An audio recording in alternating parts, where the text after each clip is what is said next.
Oke gengs, apa kabar? Selamat malam. Hari ini kita cepet aja, lagi merce kan. Jadi gimana apa namanya JKSE-nya sih? Elah, makanya kalau gue bilang tuh hati-hati ya kan, stay out aja dulu tuh ya kan. Karena kemarin udah gue garis ini ya. Beneran dia mantul ke bawah ya, 6071 ya.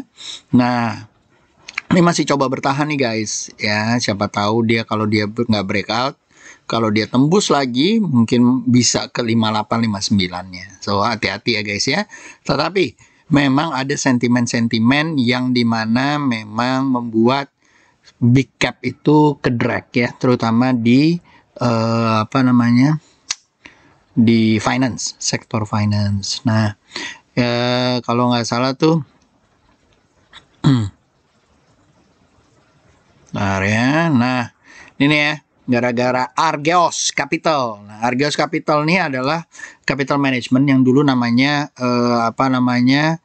Ya dijalankan oleh Tiger Asia, ya, Tiger Asia yang sekarang jadi Argeos Capital. Ternyata dia itu punya hedging fund-nya gitu ya, hedge fund-nya, dia hedge fund private company gitu ya, perusahaan keluarga atau private gitu ya, yang dimana dia nggak kuat tuh capital adequacy ratio-nya gitu ya, minta apa, yang dimana transaksinya itu melebihi atau nggak kuat dengan kapitalnya dia. Sama kayak kita di forex gitu ya, di saat kita ketahanan kapitalnya kita nggak kuat, biasanya akan ditelepon sama brokernya minta supaya injek lagi depositnya atau namanya margin call.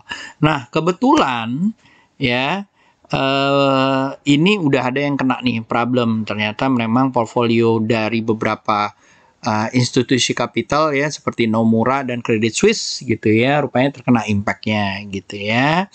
Nah jadi mereka tuh ngasih pinjaman besar ke Argeos ini gitu ya.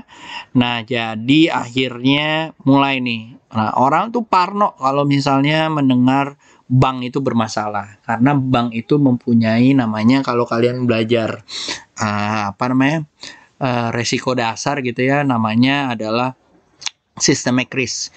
Jadi kalau misalnya bank itu bermasalah gitu ya, dia akan mempunyai domino effect. Jadi dia turun, yang lain juga turun gitu ya.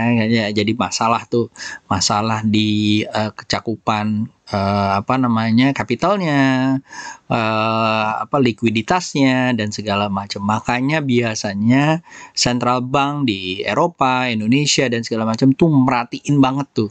Biasanya tuh tiap bulan, tiap 2 minggu, tiap apa, semua diperhatiin tuh. Dari non-performing loan-nya, kredit macetnya, terus kapitalnya, apakah dia bisa, apa namanya, kalau ada rush, itu mereka bisa handle atau enggak, dan segala macam. Nah, di, apa namanya, Argeos Capital ini, apa namanya, jadi, membuat orang jadi parno gitu ya. Nah, jadi kalian harus hati-hati. Apakah akan kena ke bank-bank Indonesia dan segala macam? Kebetulan nih pertama dia awalnya tuh dari Asia gitu ya. Nah, kita juga harus hati-hati. Apakah kena di bank BCA dan segala macam? Kita tungguin aja bank apa namanya, bank-bank lokal kita, BCA, BBRI, BNI dan segala macam. Kita tunggu aja. Tapi good governance-nya kita, KYC-nya kita lumayan kok kalau menurut gue gitu ya. Jadi harusnya kita nggak perlu khawatir gitu ya. Tentunya nanti akan ada statement yang bilang seperti apa. Basically akan ada guncangan dikit ya kalau memang benar-benar ada systemic impact di Eropa gitu ya. Ini karena banyak kan di Eropa gitu ya, yang akan kena kita sentimen negatifnya. Tapi apakah akan bisa recovery? Let's see gitu ya. Udah berapa kali apa namanya, kita pernah kayak guncangan kayak gitu di 2008, malah kita adalah salah satu dari sedikit negara yang bisa survive gitu ya, karena domestiknya lumayan kuat. Nah, kita juga sekarang juga seperti itu kalau menurut saya gitu ya. Selama perbaikan COVID-nya jelas gitu ya, mudah-mudahan perekonomian domestiknya kita yang selalu mendorong perekonomian kita, mudah-mudahan bisa lancar. Oke? Sip, lanjut guys. Kalau begitu, kita masuk ke area sini ya. Mungkin ya. Sorry, lagi merhatiin GBP USD. Oke, lanjut. Nah, dari sini ya guys, ya US oil kayaknya masih agak turun ya, belum bisa dari 62,75, jadi harus hati-hati gitu ya. Lalu setelah itu crude palm oil. Crude palm oil kalau menurut gua juga sama ya guys ya, harus hati-hati lagi turun gitu ya. Jadi kita harus perhatikan terutama CPO-nya gitu ya. Lalu setelah itu ada Newcastle Call Future gitu ya. Nah, ini juga kebetulan lagi turun ya. Nah, ya koreksi sih, walaupun dia masih naik ya. Selama dia di atas 90 sih masih oke ya. 90 di sini masih oke gitu ya. Mudah-mudahan di saat dia turun saham batu baranya naik ya, bisa mendongkrak miningnya kita gitu ya. Lalu setelah itu mungkin nikel, kita bisa lihat ya. Kalau lihat nikel ya, jeng masih sideways ya guys ya. Kalau menurut gua di bawah lagi sidewaysnya, jadi harus hati-hati. Kemungkinan jebolnya juga lumayan ya. Di sini nih titik garisnya ya, kalau menurut gua. Jadi kalau kalian yang megang Antam gitu ya, harus hati-hati guys ya. Jangan kepompom sama yang nggak benar guys ya. Terutama yang bilang bahwa ini bakalan turun, ini bakalan. Nah, lo lihat aja nih kayak begini ya. Apalagi yang ngaku-ngaku udah cuan berapa belas persen ya kan, mungkin cuannya dari sini ya kan. Oke. Jadi kalau Antam kalau menurut gua di atas 3.000 lah masih oke gitu ya, di atas 3.000, tapi mungkin kita bisa tunggu di 2.500 nih ada gap-gapan ya. Oke. Lanjut setelah itu kita masuk ke dalam sini.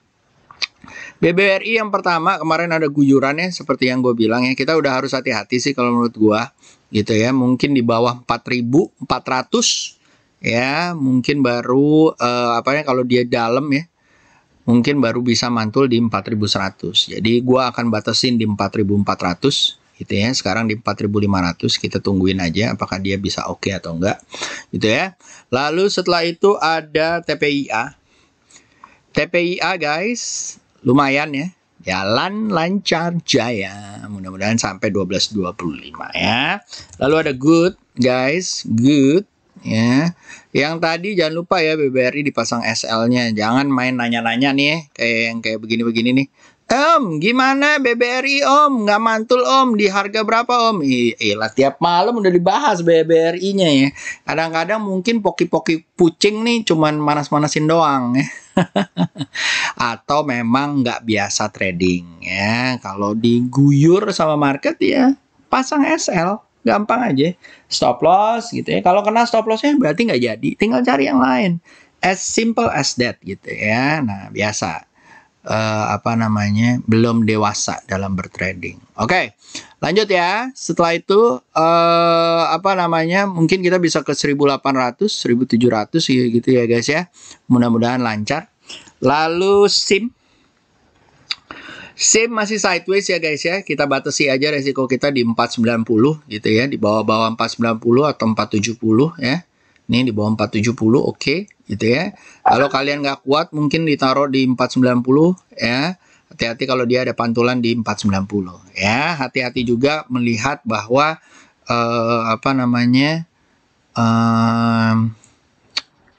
CPO-nya lagi nggak bagus ya. Jadi harus hati-hati. Mudah-mudahan dia bisa naik gitu ya.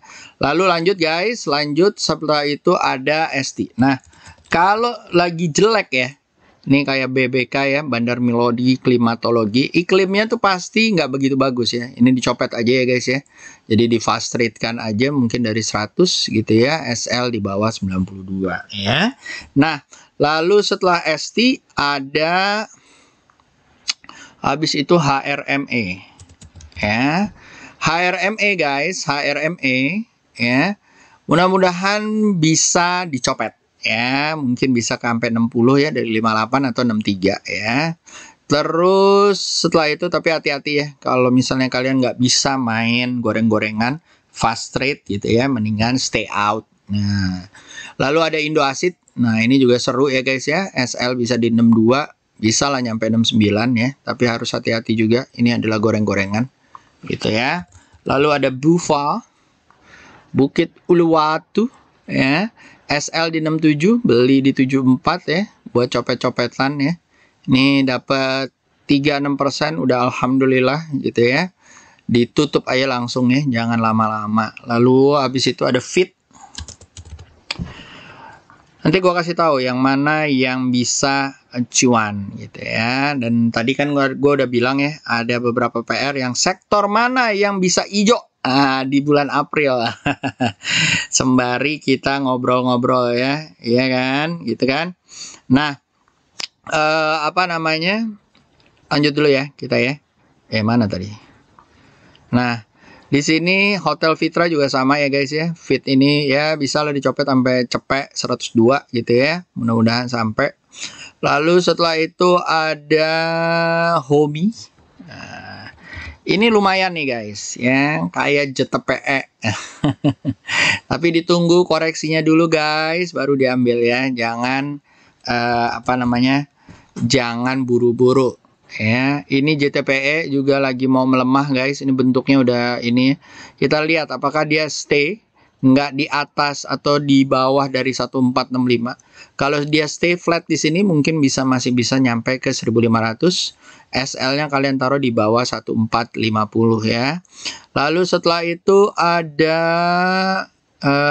Chen. Chen guys, Chen ya lagi koreksi ya. Nah, kita tungguin ya, mudah-mudahan koreksi mantul di 260. Kalau mantul di 260 mungkin masih bisa ke 300 atau 310 gitu ya. Lalu setelah itu SL-nya kalian taruh di bawah 260 tentunya kalau dia mantul ya. Lalu setelah itu ada Jeva. Cepin Jeva. Ini adalah salah satu dari basic industry yang terus-terusan jalan ya, membaik gitu ya. Nah, mungkin gara-gara puasa gitu ya, banyak yang beli ayam. Di 7075 kalian coba beli gitu ya. Kalau dia besok koreksi, mudah-mudahan nyampe 7600. SL di bawah 7000 ya guys ya. Lalu habis itu ada Jeva. Jeva juga sama ya guys ya. Tunggu dikoreksi. Atau kalau kalian mau beli, coba beli di 1970. SL di bawah 1890 ya. Targetnya 2100 gitu ya. Lalu setelah itu ada WIM. Congratulations buat Mbak Neni ya, lagi jalan nih breakout dari sideways-nya ya. Ini boleh diambil nih guys. Ya mudah-mudahan nyampe 1005 atau 1100 gitu ya. Beli di area 925. Wait and see dulu, mungkin kalau besok misalnya koreksi harus hati-hati. Kalau dia ditutup di bawah 865 harus hati-hati gitu ya guys ya. SL kalian taruh di bawah 850. Oke. Lalu setelah itu ada Arto. Nah kita lihat ya besok ada impact-nya nggak ke ini, apakah dia akan guyuran juga, we don't know gitu ya. Kalau misalnya ada salah satu angel investornya ya bakalan seru nih. Oke. Ya, ini kita lihat ya, dia doji hari ini ya, SL di bawah 9000 gitu ya. Kalau dia naik boleh dibeli 10425. Mudah-mudahan nyampe 13.3000 ya. 13.300. Oke. Lalu setelah itu ada Arto, lalu ada Asa. Ya ini juga sama nih, masih kemungkinan bisa mantul ya guys ya. Dan kalau mudah-mudahan kalau mantul guys ya, kalau mantul mudah-mudahan bisa sampai area 2200 atau 2000-nya ya. Kalau mantul ya guys dari 1775 ya, kita lihat aja. Lalu setelah ASA ada MPPA. Ini juga sama ya guys ya, tunggu pantulan dulu baru kalau misalnya di 340 di iniin ya, baru dibeli ya. Pasang SL di bawah 330 ya. MPPA seru nih guys, SL di bawah 230, beli di area 248.